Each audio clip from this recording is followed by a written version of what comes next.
Assalamualaikum warahmatullahi wabarakatuh. Perkenalkan, nama saya Ibnu Abdul Aziz Fasa. Saya dari kelas 11 APL 3. Di sini saya akan menjelaskan tentang potensiometri. Yang pertama, pengertian potensiometri. Potensiometri adalah cabang ilmu kimia yang mempelajari pengukuran perubahan potensial dari elektroda untuk mengetahui konsentrasi dari suatu larutan atau aktivitas dan EMP atau elektromotive force yang terukur. Yang kedua adalah prinsip potensiometri. Prinsip potensiometri merupakan aplikasi langsung dari persamaan Nernst dan cara pengukuran potensial dua elektroda tidak terpolarisasi pada kondisi arus nol dengan pengukuran potensial reversible suatu elektroda, maka perhitungan aktivitas atau konsentrasi suatu komponen dapat dilakukan. Oleh karena itu, dengan memakai persamaan Nernst dengan rumus E sama dengan E derajat tambah K log dalam kurung C.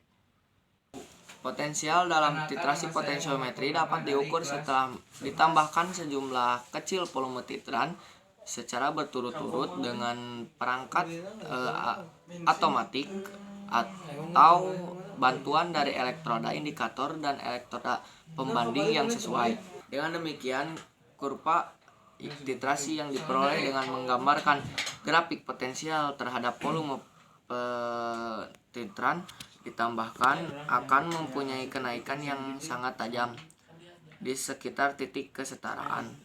Sedangkan titik akhir titrasi dapat dideteksi dengan menetapkan volume pada mana terjadi perubahan potensial yang relatif besar ketika ditambahkan titran. Ada beberapa reaksi yang berperan dalam pengukuran titrasi potensiometri, diantaranya adalah sebagai berikut. Yang pertama adalah reaksi pembentukan kompleks, yang kedua reaksi pengendapan, yang ketiga reaksi netralisasi atau asam basa, yang terakhir keempat reaksi redoks atau reduksi dan oksidasi. Berikut adalah contoh rangkaian alat dari titrasi potensiometri. Judul: pembakuan larutan KOH dengan titrasi potensiometri. A. Tujuan praktikum. Yang ke-1, untuk menentukan konsentrasi larutan KOH dengan metode potensiometri. Yang kedua, untuk mengkalibrasi pH meter. Yang ketiga, untuk membuat larutan KOH 0,1 N dan asam oksalat 0,1 N. B. Alat dan bahan. Yang ke-1 ada pH meter digital, 2 gelas kimia 250 ml dan 100 ml, 3 botol semprot, 4 batang pengaduk, 5 buret 50 ml. Yang ke-6 ada klem dan statif, 7 pipet tetes, 8 corong kaca, 9 spatula, 10 neraka analitik, 11 pipet volume 10 ml, ke-12 terakhir kaca arloji. Dan bahannya ada padatan KOH kalium hidroksida sebanyak 0,56 gram. Kemudian yang kedua padatan asam oksalat 0,451 gram. Yang ketiga ada tisu secukupnya. Yang terakhir aquades secukupnya. C. Prosedur percobaan. 1. Kalibrasi pH meter. Yang pertama, siapkan pH meter dan larutan buffer pH 7, 4, dan 10. Siapkan juga tisu botol semprot berisi air suling. Yang kedua, hidupkan pH meter. Bilas elektroda pada pH meter dengan air suling dan lap dengan tisu netral.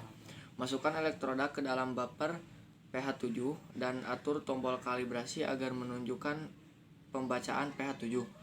Angkat pH meter, bilas elektroda pH meter dengan air suling dan lap dengan tisu netral. Ulangi langkah-langkah tersebut hingga pH meter dapat mengukur pH 4:7 dan 10 tanpa harus mengubah tombol. Sekarang pH meter siap digunakan. 2. Pembuatan larutan asam oksalat 0,1 N. Pertama, timbang asam oksalat dengan teliti. 2. Masukkan ke dalam gelas kimia 100 ml dan larutkan dengan Aquades. Yang ketiga, masukkan ke dalam labu ukur 100 ml dan tambahkan Aquades sampai batas cincin, homogenkan. 4. Masukkan botol reagen yang sudah disediakan. Pembuatan larutan KOH 0,1 N. Pertama, timbang KOH dengan teliti. 2.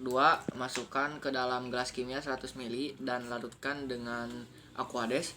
3. Masukkan ke dalam labu ukur 100 ml dan tambahkan Aquades sampai batas cincin, lalu homogenkan. 4. Masukkan botol reagen yang telah disediakan. 4. Titrasi pembakuan larutan KOH dengan standarisasi KOH dengan asam oksalat 0,1 N. Pertama, pipet 10 sampai 40 ml asam oksalat 0,1 N. Yang kedua, masukkan larutan baku KOH ke buret. 3. Larutan asam oksalat dititrasi dengan larutan KOH sambil diaduk menggunakan batang pengaduk. 4. Setiap penambahan 0,5 sampai 1 mili titran, cek titran dengan menggunakan pH meter sampai pH mengalami lonjakan yang tinggi. Catat setiap volume titran ditambahkan dan pH larutan terukur. Pembacaan atau pengukuran pH dilakukan saat larutan dalam keadaan diam. Yang terakhir, kelima, atau hentikan titrasi jika larutan telah mencapai pH 11,5 lebih dan penambahan 5 mili titran berikutnya tidak menaikkan pH larutan secara nyata. D. Perhitungan. Ini adalah perhitungan yang kami gunakan saat praktikum. Pembahasan. Pada praktikum kali ini saya melakukan titrasi potensiometri menggunakan larutan KOH. Proses titrasi potensiometri dapat dilakukan dengan bantuan elektroda indikator dan elektroda perbandingan yang sesuai. Dengan demikian, kurva titrasi yang diperoleh dengan menggambarkan grafik potensial terhadap volume center yang dilarutkan mempunyai kenaikan yang tajam. Di titik kesetaraan dari grafik itu dapat diperhatikan titik akhir titrasi. Elektroda indikator adalah elektroda yang potensialnya bergantung pada konsentrasi ion yang akan ditetapkan dan dipilih berdasarkan genre senyawa yang hendak ditentukan, sedangkan elektroda perbandingan adalah elektroda yang potensialnya diketahui dan selama pengukuran tetap konstan. Elektroda pembanding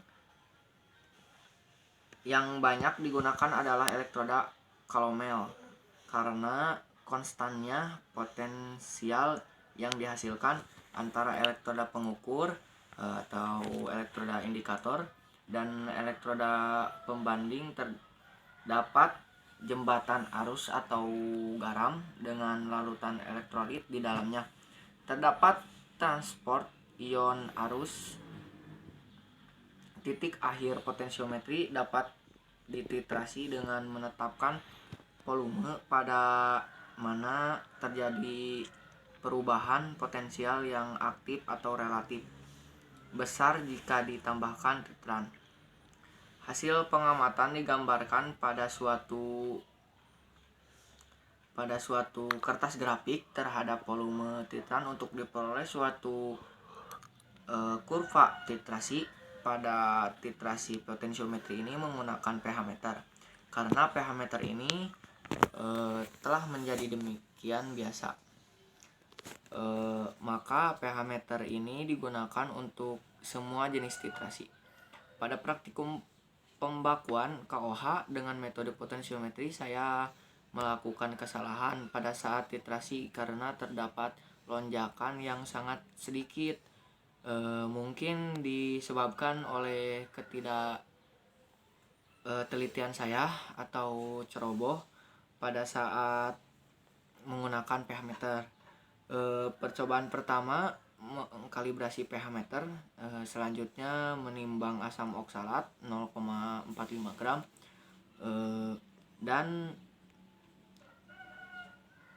dan menimbang KOH sebanyak 0,5 gram, lalu dimasukkan ke dalam gelas kimia dan ditambahkan Aquades secukupnya, lalu masukkan ke dalam lampu ukur sampai batas cincin, lalu homogenkan. Setelah itu masukkan ke dalam buret larutan KOH dan dititrasi dengan asam oksalat dan cek lonjakan oleh pH meter. Kesimpulan, pH akhir yang didapat yaitu 2 dari konsentrasi KOH 0,1 N. Sekian penjelasan dari saya, mohon maaf bila ada kesalahan kata. Wassalamualaikum warahmatullahi wabarakatuh.